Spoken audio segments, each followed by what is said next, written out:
नमस्कार किसान भाइयों, हमारे चैनल पर आप लोग का स्वागत है। तो किसान भाइयों, यदि हमारे चैनल पर आप नए हैं तो हमारे चैनल को ज़रूर सब्सक्राइब कीजिएगा और वीडियो के अंत तक ज़रूर बने रहना ताकि आप लोग को पूरी जानकारी मिल सके। तो किसान भाइयों, आज हम बात करेंगे कि गन्ना बंधाई करने पर उसमें खाद डाला जाता है कि नहीं डाला जाता। तो किसान भाइयों, जैसे आप लोग ये वीडियो देख रहे हो, इसमें खैर गन्ने की बंधाई नहीं की गई है क्योंकि किसान भाइयों भी अभी गन्ना छोटा है और गन्ने की जो पेड़ी है उसमें बंधाई कर दी गई है किसान भाइयों। और कुछ किसान भाइयों की भी गन्ने की पेड़ी की बंधाई चल रही है और कुछ किसान भाइयों की गन्ने के पौधे की चल रही है। तो किसान भाइयों, ये डिपेंड करता है कि आपका गन्ना कितना बड़ा है।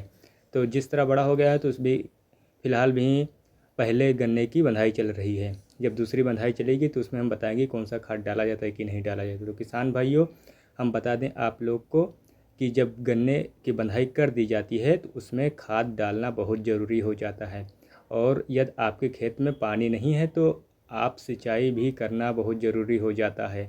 यदि आप गन्ने की बंधाई जैसे चारों तरफा गन्ना ले लीजिए और उसमें बांध दीजिए, तब जो जड़ होती है वो थोड़ा बहुत छोड़ देती है ज़मीन से, इसलिए उसकी सिंचाई की जाती है क्योंकि वो जड़ ज़मीन में पकड़ ले और उसमें खाद डाल दिया जाता है कि वो गन्ना हरा भरा रहे और गन्ने में कोई दिक्कत ना आए। क्योंकि किसान भाइयों, जब हम चारों तरफा लेकर गन्ना हम बांध देते हैं तो उसमें गन्ने में कुछ स्ट्रेस आ जाता है, तनाव, वो हल्का सा पीलापन का शिकार होने लगता है। मतलब ऐसा लगता है कि जिस तरह पहले हरा भरा था अब उस तरह हरा भरा नहीं है।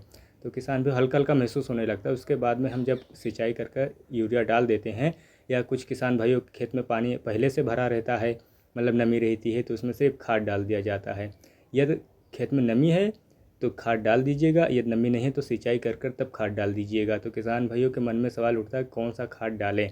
तो किसान भाइयों, इसमें हम कैल्शियम नाइट्रेट का प्रयोग करेंगे और उसके साथ में यूरिया का प्रयोग करेंगे। किसान भाइयों, जब हम इन दोनों खादों का प्रयोग कर देंगे तो गन्ने में जो कमी है वो पूर्ण हो जाएगी। और किसान भाइयों, जो जड़ उखड़ा रहता है, मतलब जो चारों तरफा लेकर हम बांध देते हैं तो कुछ गन्ने की जड़ हल्स जाता है, मतलब छोड़ देता है, वो अच्छा तरीक़ा से पकड़ लेगा किसान भाइयों। और जो ये कैल्शियम नाइट्रेट का हम प्रयोग कर देंगे तो ये कैल्शियम नाइट्रेट गन्ने की मोटाई बढ़ा देता है और किसान भाइयों यूरिया उसकी साइज़ बढ़ा देगा। और किसान भाइयों, जो नाइट्रोजन की खेत में कमी रहती है वो पूर्ण तरीक़ा से पूर्ण हो जाएगी और गन्ना हरा भरा और स्वस्थ दिखाई पड़ेगा और गन्ने की साइज़ और मोटाई दोनों बढ़ेगी। किसान भाइयों, जब ये दोनों बढ़ेगी तो पैदावारी बढ़ेगी, जब पैदावारी बढ़ेगी तो किसान भाइयों मुनाफा भी मिलेगा।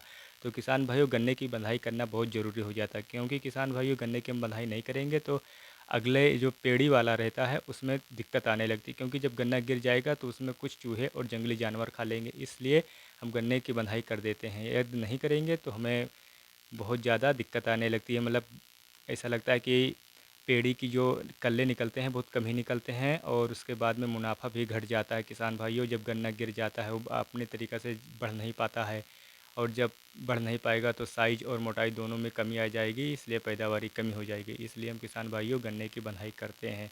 तो किसान भाइयों, गन्ने की बंधाई यदि आप अपने खेत में नहीं करे हैं तो आप अपने खेत में कर लीजिएगा, जिससे आप लोग को पूरी तरीक़ा से लाभ मिले। तो किसान भाइयों, वीडियो अच्छा लगा तो लाइक ज़रूर कीजिएगा। यदि हमारे चैनल पर पहली बार हैं तो हमारे चैनल को ज़रूर सब्सक्राइब कीजिएगा। तो किसान भाइयों, यदि किसी भी प्रकार की समस्या गन्ना बंधाई से तो आप कमेंट कर ज़रूर पूछ लीजिएगा। किसान भाइयों, ये दोनों खाद का प्रयोग ज़रूर कीजिएगा। तो किसान भाइयों, चलिए मिलते हैं अगले वीडियो में नए टॉपिक के साथ।